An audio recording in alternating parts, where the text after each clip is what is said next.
신세계 유튜브 2023년 새로운 프로젝트 신세계와 연극 사이 신간연극. 지금 이 시대의 연극은 어떻게 생존할 수 있을지, 그리고 연극인은 어떻게 생존할 수 있을지 다양한 분들을 만나 그 답을 함께 찾아보려고 하는데요. 그 첫 번째 주인공은 누구일지 다 함께 가보시죠.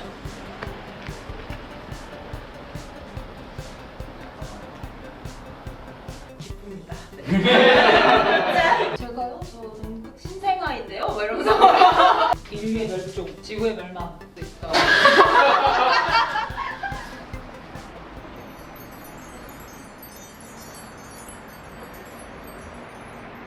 안녕하세요. 안녕하세요. 일단 신세계 유튜브 신간연극 1탄의 주인공으로 해화동 1번지 활기 동인분들을 모셨습니다. 박수 한번 주세요.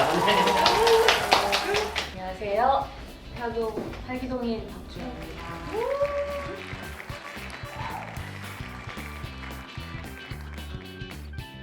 안녕하세요. 저는 활기동인 조예은이고요. 트렁크 시어터 프로젝트의 대표입니다.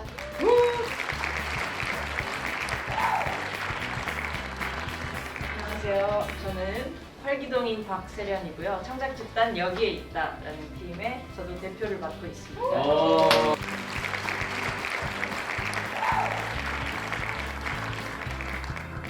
해화동 동인이 또 6분이잖아요. 네. 일정차 참여하시지 못한 세 분의 소개도 혹시 해주실 수 있을까요? 저희 나머지 세 분의 동의는 원진영 연출님이 계시고 그리고 이성직 연출님이 계시고 그리고 허선의 작가님 세 분은 또 오늘 아쉽지만 다음에 또 한번 모셔보는 걸로 하고 네. 저는 해화동 동인 극단 신세계에 있으면서 6기로 이제 같이 활동을 하기도 했었는데 동인제에 대해서 많이 모르시는 분들이 계신 것 같아요. 동인제에 대해서 설명을 해주실 수 있는 분이 계실까요?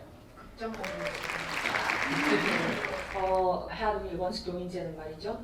1993년에 93년 때는 바야흐로 93년 제가 2살일 때 강호 배우님이 2살일 때 그때 이제 김아라 연출님이라는 분께서 극단 무천의 연습실로 쓰던 이 공간을 그때 젊은 연출가들의 공간을 내주셨다고 해요. 그래서 우리끼리 한번 서로 의지하면서 극장을 공유하면서 운영하면서 연극을 해보자 시작이 되었고 다음 후배들에게 넘겨주자 해서 다른 연출분도 한 6명 모이셨고 그분들이 이제 우리 해화동 동인 2기다라고 이제 선언하시면서 그때부터 동인제가 만들어졌다고 알고 있습니다.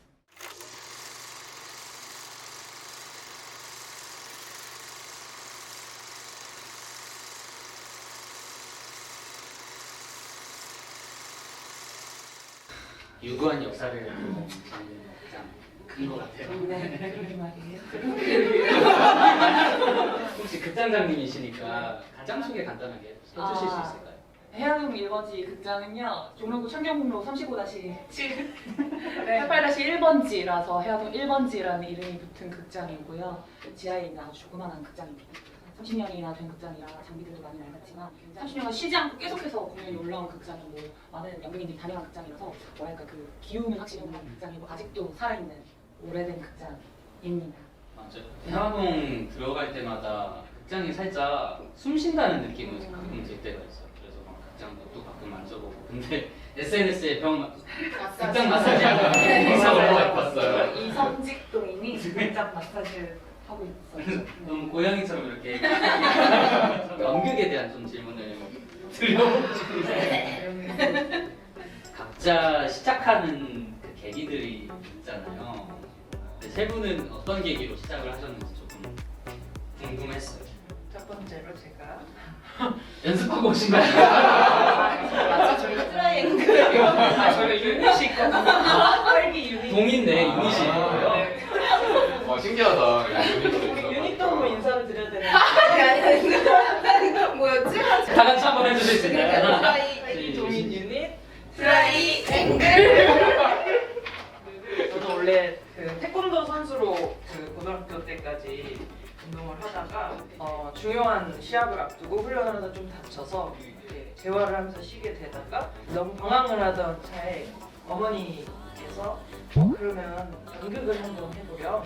저희 부모님이 또 인형극을 또 오래 하셨어가지고 죽어도 나는 엄마 아빠 일을 하지 않겠다 했는데 대학교를 연기 전공으로 입학을 하고 졸업하면서 이제 외형도 고이시하고 그 당시에는 이런 캐릭터는 무대에 서기 쉽지 않겠다. 그래서 전략적으로 그러면 연출을 조금 해보면 좋겠다.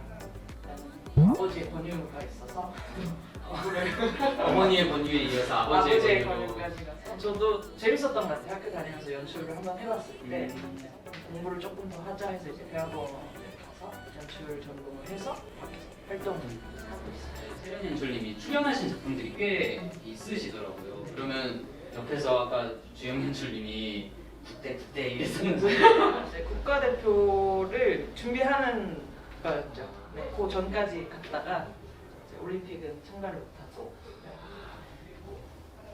이렇게 엄숙하지 않죠? 지금 너무 행복하게 연기하고 있습니다. 즐겁습니다 지금. 예은 연출님은 어떠세요? 저는 고등학교 때 자습하다가 문득 그게 자습 시간에 선생님들이 막 뭐 틀어주실 때 있잖아요. 그때 뮤지컬을 틀어주셨는데 딱 봤는데 나 저거 잘할 수 있겠다. 갑자기 이 생각이 드는 거예요. 그래서 왜 그래? 왜 틀어줬을까요, 그 선생님? 그래가지고 처음에는 연극이라고 하면 배우밖에 몰랐어가지고 연기 입시를 준비를 하다가 고3 때 엄청 열심히 했거든요. 싹 다 떨어지고 이 길은 나의 길이 아니다. 근데 선생님들이 저한테 계속 예은아 너는 연출을 해봐. 연출을 하면 잘할 것 같아. 이랬는데 처음에 그 소리 너무 듣기 싫었거든요. 재능이 없다고 하는 것 같아가지고. 근데 이제 연출 책을 이제 사가지고 읽어봤는데 제가 연극을 보는 시각이 되게 연출이랑 닿아 있었던 거예요. 그래서 재수를 할 때는 이제 연출 입시를 해가지고 대학을 그럼 저는 쭉 하고 있어요. 저는 아역 배우를 했었는데요. 낯이 익더라. 찾아보시면 안 되고 아무튼 아역 배우를 초등학생 때 그러고 이제 중학교 가서 열심히 공부를 하다가 이제 진로를 정할 때가 됐는데 뭘 할지 고민하다가 배우가 되고 싶었거든요. 그래서 뮤지컬 배우가 되고 싶었어요. 대한민국 최초의 위키드의 알파바가 되는 게 꿈이어서 대학을 갔는데 학교에서 공부를 하다 보니까 연극이 너무 재밌는 거예요. 그래서 연극 배우가 돼야겠다 하고 이제 근데 쉽지가 않더라고요. 그 배우라는 것이 나이가 이제 20대 후반, 30대 초반 이렇게 됐어요. 그래서 여배우로서 맡을 수 있는 역할이 점점 줄어드는 시기에 제가 배우로 현장에 나온 거예요. 그래서 근데 난 연극을 계속 하고 싶고 근데 배우로서 할 수 있는 작업이 자꾸 없어지고 그래서 친구들이랑 그러면 만들어볼까 해서 조금씩 시작하게 됐는데 재미가 있고 되고 사람들도 같이 힘을 주고 해서 그때부터 이제 쓰고 연출하는 그런 작업을 하게 됐어요. 우리 셋 다 배우를 그러네요. 배우라고 하지 말았어. 저는 뮤지컬 전공. 정말요? 학교를 졸업하지는 않았는데 저도 뮤지컬이 너무 막 이렇게 빛나 보이는 그게 있더라고요. 근데 이렇게 연극 바닥에 왔네요. 보시죠? 네, 너무 행복합니다. 트라이앵글. 세 분을 점점 알아가고 있는 것 같아서 재밌는데 세 분한테 연극이란? 허상이다. 부연 설명 없으셔도 네. 돼요. 왜냐하면 다 가짜잖아요. 사실 연극 가짜인데 가짜를 되게 진짜처럼 믿고 하는 순간들이 좋은 것 같고 저는 되게 비관적인 사람인데 공연에서만큼 굉장히 긍정적이고 항상 해피엔딩의 공연만 만들거든요. 그 자체가 이제 허구라고 할 수 있죠. 그래서 뭔가 제가 지금 못 가진 걸 계속 가지려고 하는 것 같아요. 연극하면서. 저에게 연극은 사랑이다. 사랑이다. 항상 저렇게 이야기해요. 그거를 쫓아가는 것도 있고 찾고 싶은 마음도 있고 가지고 있는 사랑을 또 담아내는 그 창구이기도 하고 연극이 저는 연극이 사람에 대한 연구라고 생각하거든요. 인류는 혐오하는데 사람을 좋아해서 계속해서 알고 싶고 공부하고 싶고 해서 연극은 그런 것이다 생각하고 있습니다. 그러면은 연극에 대한 마지막 질문 좀 드려보고 싶은데 이번엔 단어로 한번 말해보면 어떨까 싶은데 연극이 지금 동시대에 가져야 할 가치? 가치의 가치. 같이 가치. 같이 저는 희망을 좀 이야기해야 되지 않나라는 생각을 좀 하고 있거든요. 저는 공동체인 것 같아요. 제가 작업을 할 때 늘 갖는 어떤 시작의 어떤 고민은 어떻게 하면 우리가 조금 더 같이 잘 살 수 있을까로부터 늘 출발을 하는데 공동체를 극장이나 혹은 뭐 극장 밖에서 스스로가 좀 찾고 생각해 볼 수 있는 힘들이 조금 필요하지 않을까. 트라이앵글 분들이 왜 잘 맞는지 지금 답변 들으면서 생각해봤는데 가치라는 어떤 가치와 뭐 희망이나 사람에 대한 키워드 그리고 공동체라는 어떤 키워드들이 세 분이 지향하는 바가 큰 방향에서는 같은 것일 수도 있겠다라는 생각이 조금 얘기 들으면서 들었던 것 같아요. 그렇군요. 드라이.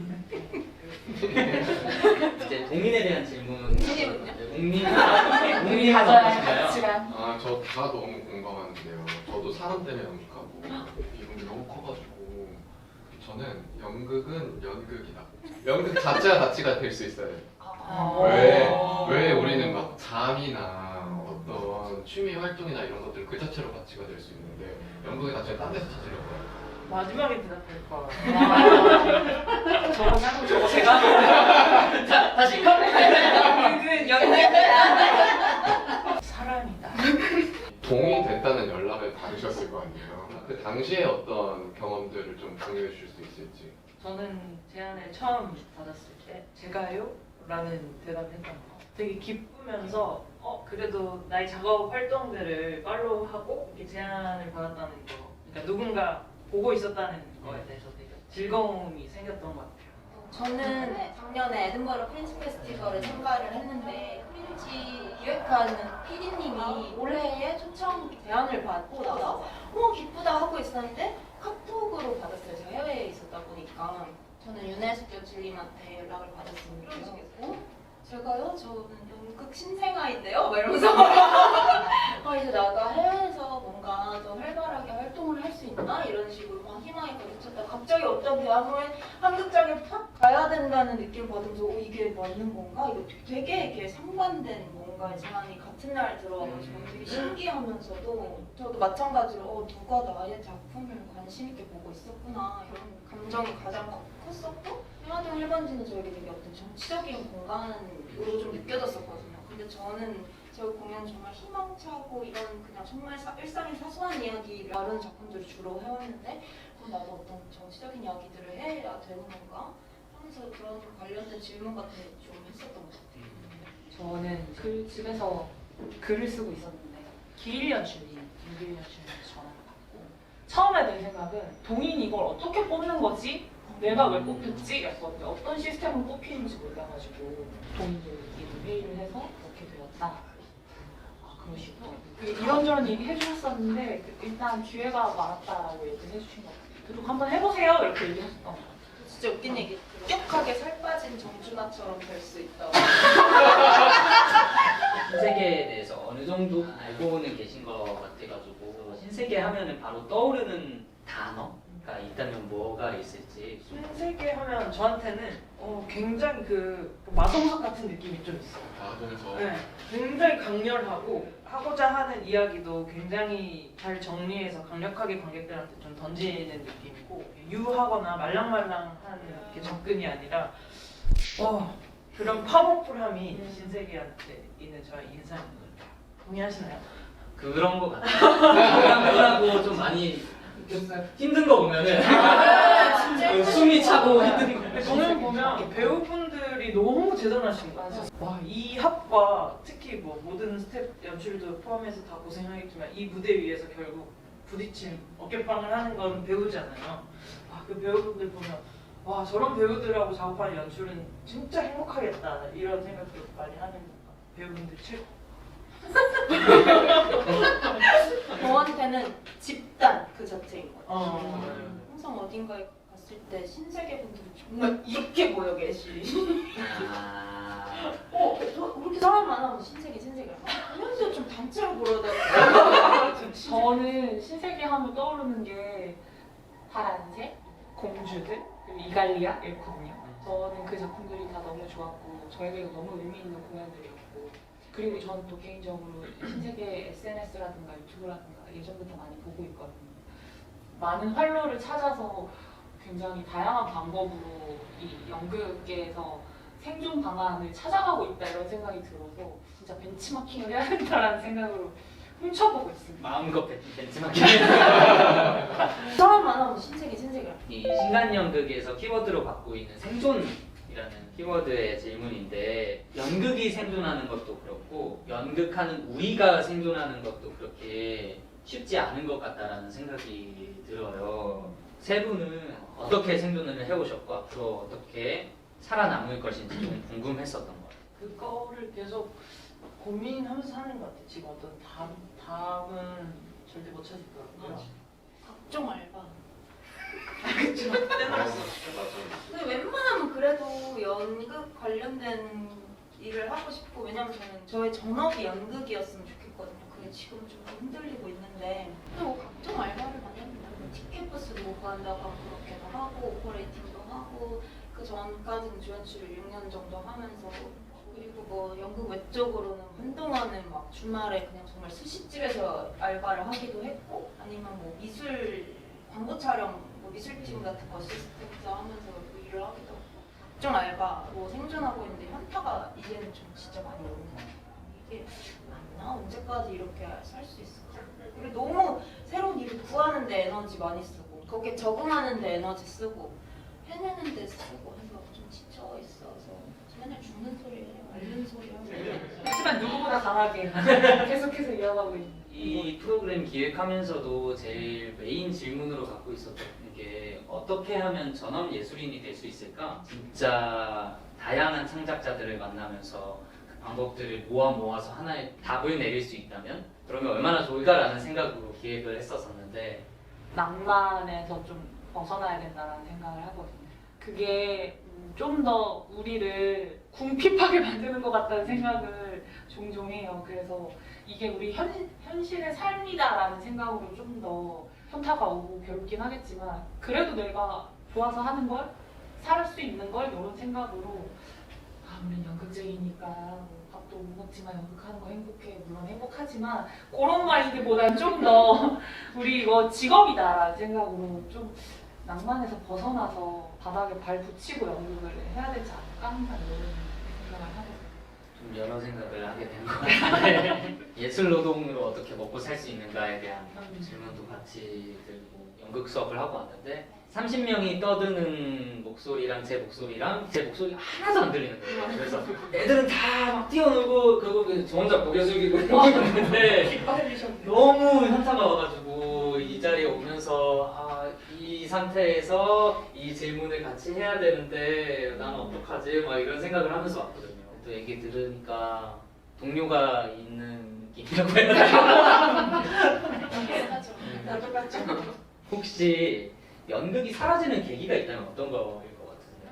그 옛날 BC 3세기부터 연극이라는 것이 있었는데 지금까지 없어지지 않은 거 보면 앞으로도 없어지진 않을 것 같다. 연극이 없어지는 계기는 아마 인류의 멸종, 지구의 멸망 그렇죠. 입니다. 코로나도 살아남았는데 그럼요. 그렇죠. 저는 좀 그런 상상을 해봐요. 다시 옛날의 그 원형인데 그런 식으로 좀 돌아가지 않을까? 동료가 있는 길이라고 해야 되나? 거의 막바지에 다다랐는데요. 야. 영자 씨의 시발택시에서 이제 실제 할머니 네. 분이신 최영자 씨 이야기를 무대에 올렸었는데 요즘에 이거 제가 하고 있는 고민이랑 되게 맞닿아 있는데 다큐멘터리 연극에서 재연을 하는 방법론 혹은 창작 윤리, 재연 윤리성에 대해서 어떤 고민을 거치셨는지 또 그 작업하면서 어떤 고민들이 있으셨는지 좀 궁금했었던 것 같아요. 그 영자 씨의 시발택시라는 공연이 이제 제 외할머니이신 영자님의 이야기이고 제가 처음으로 쓴 희곡이고 당사자성 뭐 이런 이야기들에 대해서 고민을 좀 했었는데 저는 막상 작업을 할 때는 그런 고민을 크게 하진 않았던 것 같아요.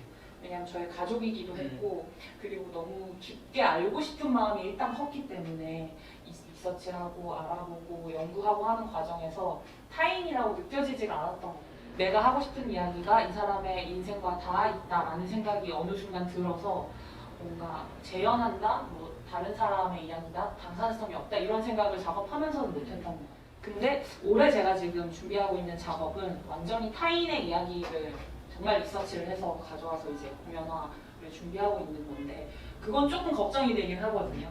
근데 같은 방법으로 하고 싶어요. 좀 제가 할 수 있는 최대한 연구하고 알아보고 이해해서 마치 이게 내 이야기처럼 느껴질 정도로 작업을 만들어서 무대에 올리고 싶거든요. 그것이 저의 어떤 방법이지 않을까. 항상 그 작업하면서 그 경계를 하거든요. 대상화하고 있지 않나? 소비하고 있지 않나? 근데 그 기준이 참 감각적이어서 항상 만들면서 어렵고 그랬었던 것 같아요. 작업하면서 그 대상화라는 게 진짜 어려운 것 같거든요. 왜냐면 제가 하는 작업도 다큐멘터리성을 띈 작업이고 실제 인물들의 어떤 이야기를 빌려거나 이렇게 어떤 리서치한 자료들을 재료로 들고 들어와서 근데 또 자기 이야기까지 배우들이 또 가져와서 글을 또 쓰기 때문에 이게 종이 한 장 차인 것 같은데 이게 무대에서 실제 하는 그분들의 이야기가 드러나는데 그 어려워요. 네. 그 경계가 어려워요. 이게 우리가 마음 담아서 소중히 이걸 인터뷰를 하고 그런 좋은 의도를 가지고 작품 안에 갖고 온다고 해도 대상화가 될 수 있다는 우려를 늘 가지고 작업을 하게 되더라고요. 요즘에 되게 화두인 것 같아요. 대상화. 저 이번에 세월호 공연 준비하면서도 비슷한 고민을 배우분이 하기도 하고 결론적으로는 대상화 없는 연극은 없지 않나라는 생각이 들더라고요. 그래서 이 공연을 왜 해야 되는지가 가장 중요하고 또 작업하면서 그 각자만의 방법들을 찾아서 공유를 하면 좋을 것 같아요. 아, 이렇게 하는 거 조금 괜찮은 것 같아요. 세련님 질문 넘어가 보려고 하는데 배우에 대한 질문 아까 해소가 돼가지고 다음 네네네. 질문으로 넘어가 보면 근데 저는 네네네. 그 지금 연출을 하고 있는데 네네. 늘 어떤 그 연기에 대한 갈증과 갈망을 이 마음 한켠에 늘 조금 있게 갖고 있어요. 팀원들이 하지 말라 제발 일 그만해라 연출만 해라 하는데 저는 늘 여기 품고 있거든요. 아, 외부에서 세련님을 배우로 캐스팅하고 싶다라고 딱 연락 오면은 그러면 네. 그럼 바로 항상 연기하는 마음을 이렇게 네 갖고 있기 때문에 보고 계신 연출분들 많이 컨택 부탁드려요. 네 그렇습니다. 투명인간을 찾습니다. 페이스타임 그 공연 네. 등에서 영상을 많이 활용을 하시는 것 같더라고요. 네네네. 그래서 이 영상과 연극이 만나는 지점을 좀 많이 고민하셨을 것 같은데 네. 어떤 지점이 좀 고민이 됐었고 어떤 지점을 좀 해결하셨는지도 많이 궁금했었어요. 요즘에 영상을 활용한 연극 작업들이 되게 많아져서 저희가 막 특별하다고 생각은 하지 않고 작업을 하면서 어떤 미디어 그 하나의 연극 안에서 어떤 도구가 아니라 언어라고 생각을 하는 것 같아요. 듣고 싶었던 게 지난 작품들 보니까 제목들이 되게 재밌더라고요. 네. 메리 크리스마스 케샤 레로 케샤 이런 제목들 정할 때 어떤 꿀팁이 있나? 메리 크리스마스는 제가 진짜 우주에 대한 얘기를 하고 싶었고 화성 갈까? 화성 마스 메리 크리스마스 메리랑 크리스가 마스에 관한 얘기를 해볼까? 또 하나 일화 제가 이제 잠비아라는 곳에서 7개월 동안 생활을 했었어요. 근데 거기에서 그 부족 언어를 배웠어야 될 것 같아요. 케샤라는 게 실제로 그들의 언어가 어제 하고 내일이라는 뜻이에요. 그래서 처음에는 어제로 알고 있었는데 왜 자꾸 내일 얘기를 왜 하지? 혼돈 그 자체거든요. 근데 언어 자체가 같았어요. 그래서 그럼 이 이야기랑 이 이야기를 해서 어제와 내일을 만들고 오늘이 있고 오늘이 어제를 돌아보는 이야기를 만들고 그럼 레로가 오늘이란 뜻이에요. 신기하네. 완전 너무 재밌다. 진짜 꿀팁은 좀 없어요. 그냥 계속 많은 경험을 하고 좋았어. 계속 고쳐야 되죠. 연극계 동료들한테 생존을 위한 한마디를 해준다면? 너무 힘들고 어렵고 지치지만 다 같이 웃자. 하나, 둘, 셋, 웃자. 웃자. 부자가 될 수 있다는 희망을 놓지 말자. 방법을 찾아야죠. 정말 힘들고 어려울 땐 전화 주세요. 유튜브 댓글로 남겨놓나요? 언제 기회 주시면 같이 방법을 찾아보고 감사합니다. 제가 듣게 해주셔서 너무 감사하고 팔기동인 앞으로도 응원하겠습니다. 여기 못 오신 세 분에게도 응원의 말씀을 같이 하면서 마무리를 하겠습니다. 앞으로 여기들 하는 사람들 그리고 연극이 생존할 수 있도록 더 많은 창작자들 만나보도록 하겠습니다. 감사합니다. 감사합니다. 신세계 화이팅! 직당 신세계 유튜브 구독 좋아요. 알림 설정 부탁드립니다. 안녕. 안녕.